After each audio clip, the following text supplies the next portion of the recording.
Hi, this is Eric Walsh with KDH News. Today I'm here with Howard Hawk. He's going to be the new city council member in Copperas Cove. He was uncontested in his place 3 election, so he'll be stepping into place 3 this coming November. So today we're just going to get to know you, Howard. Yes, sir. And you can just let everybody know about yourself, about what you've done with public service, why you wanted to join, and what you have. What your vision is for the city council. So why don't you start off, tell us about yourself. Oh, first of all, Eric, thank you for having me. You're welcome. My name is Howard Hawk. I'm originally from Atlanta, Georgia. I joined the United States Army in 1978. I did 20 years in the United States Army. I came to Copperas Cove in 1995 after I retired from the military. And I stayed here because I built a home in Copperas Cove, and my family was there. Excuse me, I'm getting a little ahead of myself. I'm originally from Atlanta, Georgia. Yeah. And I joined the United States Army in 1978. I did 20 years in the United States Army, retired as a staff sergeant. Mm-hmm. And after I retired, I stayed here in Copperas Cove and raised my family. Okay. I have one son. He went through the Copperas Cove Independent School District. My wife, she retired from federal service, Donnell Army Medical Center. And I stayed here. And so then I started doing public service. Yeah. Because growing up, my mother, she taught us about giving back to the community. And so after I retired, I got on the Planning and Zoning Commission. I served 2 tours on the Board of Adjustment. I've served on the Charter Review Committee. I did the Subtax Subcommittee. And I went through the first inaugural Citizen Leadership Academy. Right. And that right there helped me to understand the ins and outs and working of Copperas Cove, the leadership, the city council, and all that. The Citizens Leadership Academy. Yes, sir. And what year did you join that? What was the first year for that? It's the first year they did it last year. Last year. It was the first one. Okay. Yes, sir. And from there, I got into public service because I want to give back to the community. I'm passionate about Copperas Cove. I wanted to be a place where people can come, raise their family, and stay there. It's a good community. Yeah. And so I've been involved with a lot of nonprofit organizations, Star Group, Veteran Helping Veterans, Syntec, Even Exchange Club, Rotary Club.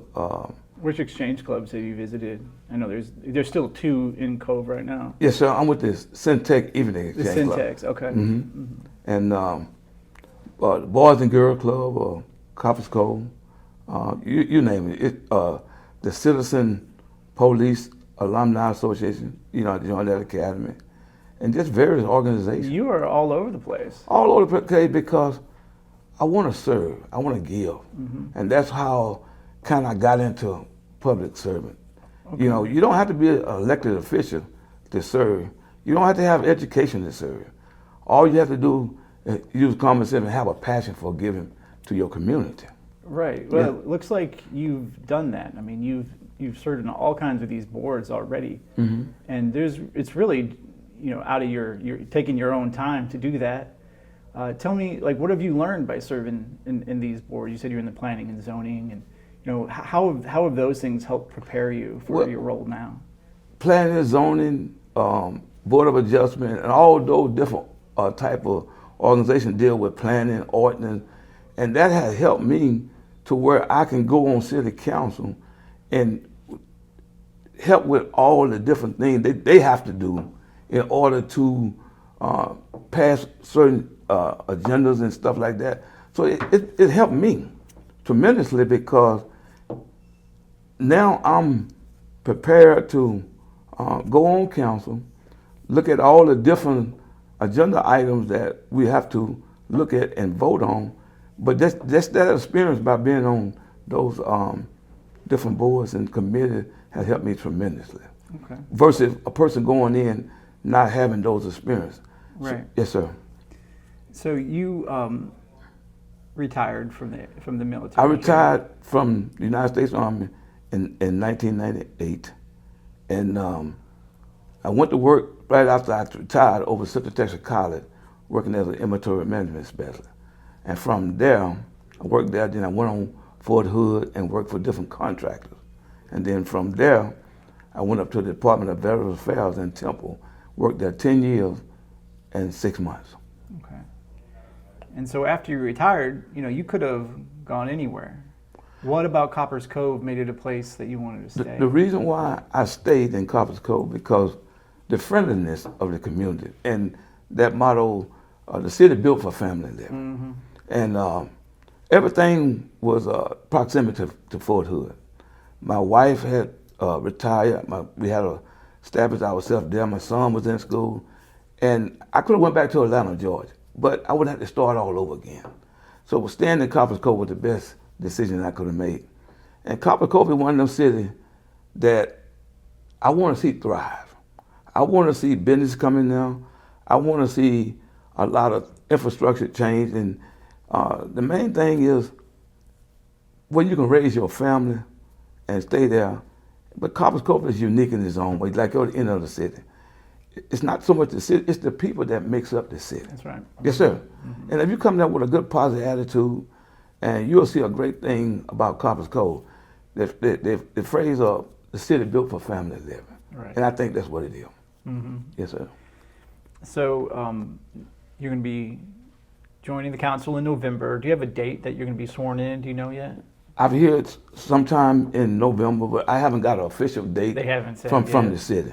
Yeah. But I'm looking forward. I'm excited about being on city council so that I can kind of help bring some new ideas, fresh ideas, and work with the current council because, city issues and things that the city council has to deal with, they're very complex and very challenging.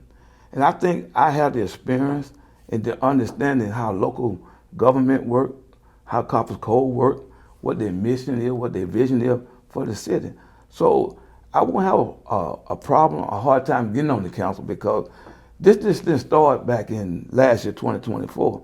It started back 2022 by serving on all those different boards and stuff like that because I know there's a need for good common sense type practice and I know right now the biggest thing is infrastructure. Down the road a couple of years from now we're going to be more than 40,000 and our biggest thing is making sure we have the water capacity. And right now, as you probably know, we are having town hall meeting for let's fix our roads. Yes. And the public work director and the city manager are giving great town hall briefings and everything about that. People, when it comes to changes and taxes and fees, it kind of burden them. But the purpose of that is to get our roads fixed, and we need our road fixed. Sure. If we don't get our road fixed, that means businesses won't come into the city. So let's fix our roads is a very critical thing we need to pass. And sometimes people look at it, well, we raised this fee, we did this fee, but it's a must. We don't have the funding to do that. And I think by doing certain funding of non-commercial and commercial, it will help us down the road to maintain our roads and everything we need to do in our infrastructure. Okay. Yeah. So last year you ran for the council. Yes, sir, I did. And you ran, you lost a three-way. It was like a three-way election, right? Well, it was just me and Councilwoman Christina Strophus. Strophus. Okay, yes. I was thinking Hogan's spot had No, sir. So you ran against Strophus. So you didn't win last year. So tell me about what kept you motivated to try again? What kept me motivated was I had people come to me with some encouragement to ask me to run again. And the reason why I ran again because my motivation, my passion for this community. And last year, it didn't define me by by losing. All it did was just made me understand what politics is, what election is. And I think you asked me, why did I run again, or what did I learn from it? Well, I didn't learn too much from it because I understood campaigning, election, and politics. So I said, well, let me do it again because I understand how the city worked, local government, and it wouldn't be a problem for me to run again. But I had people come to me with a lot of encouragement from my family, my neighbors, and asking me to do it again. Okay. So that's why I ran again. All right. So now that you're going to be a part of the council, do you have anything in mind that you want to see improved that's been going on that Well, from being in the city and going to city council meetings, special workshop of that nature, I think they're going in the right direction what they're trying to do. But I just want to get on the council and join them and see what I can bring for helping with those complex problems and challenges. But most of all, I just want to get on the council to help the citizen understand what the council is trying to do, and get the citizen to come back to city council meeting. I know some of them probably go online and watch the meeting, but come and address your concerns and issues. I want to be out in the community, be viable, be accessible to them, to show them that I'm listening for their concern and bring them to the council. But you have to come to the city council meeting. Yeah. They're not very well attended, And I could count most of the time it's 8, 9. But I think the main thing that is hurting Copperas Cove is social media.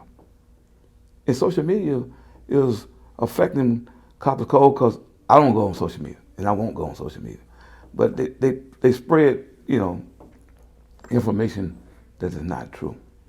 So if you come to the Copperas Cove City Council meeting, then you are right there. You can address your concern with the city council, city manager, city leadership, but be very professional about it. That's the only way we're gonna get through this. Be professional and bring all your situations and concerns to the city council. And I think they do a good job about listening. So I think the community understands that, but sometimes that social media is what hurting us, and that's what probably is driving businesses not coming into the city, because they go on social media, they see what's being posted, and that should not be happening. We're trying to get more business to come in and stuff like that. But if you see that's on social media, I'm not saying that's what they'll do and say, well, I'm not coming to Copperas Cove. So you're concerned that there's too much untruth being said. It is, sir. Absolutely. Yeah, I don't really know what you can do about that, Well, except correct it and say, okay, actually this is what's really going on. Exactly. And as being a council person, just listen. Don't get into what I'm trying to say, a defensive debate about that. Just be professional and cordial. And I think by understanding what a councilman role is, a council person role is, I'll be a great asset to the city because I do extensive research. And I knew coming in what it takes to be an effective city councilman. You just can't wait until, like for instance, the meeting starts. You have to understand the agenda before it. Of course, yeah. Yes, sir. Yeah. Because what that way is, you understand the agenda. You can easily vote on what's right, what's good for the citizen, what's good for the community. And I don't vote out of fear. I'm not scared to vote. But I'm going to vote with my heart. I'm open, I'm honest, and I'm transparent. So when I was on the Board of Adjustment, Planning and Zoning Commission, I made sure I go out and look at the agenda, what we voting on. I just didn't vote based on what my peers are voting on for what certain entity. I voted for what's right. And I never missed a meeting on Planning and Zoning Commission because of my passion, my dedication, and my caring for the community. So if I make the meeting and understand the ordinance, what being presented, then I can make a good vote on what needs to be done. Yes, sir. Okay. Well, is there anything else that you would like to add? Maybe let people know either about you or what you plan on doing? But my goal is to be open and honest and transparent.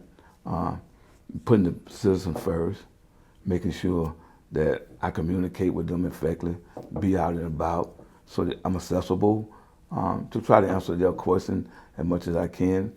But I won't give them a direct answer. I can't promise them nothing. But I'll go research and let them know why I'm there for.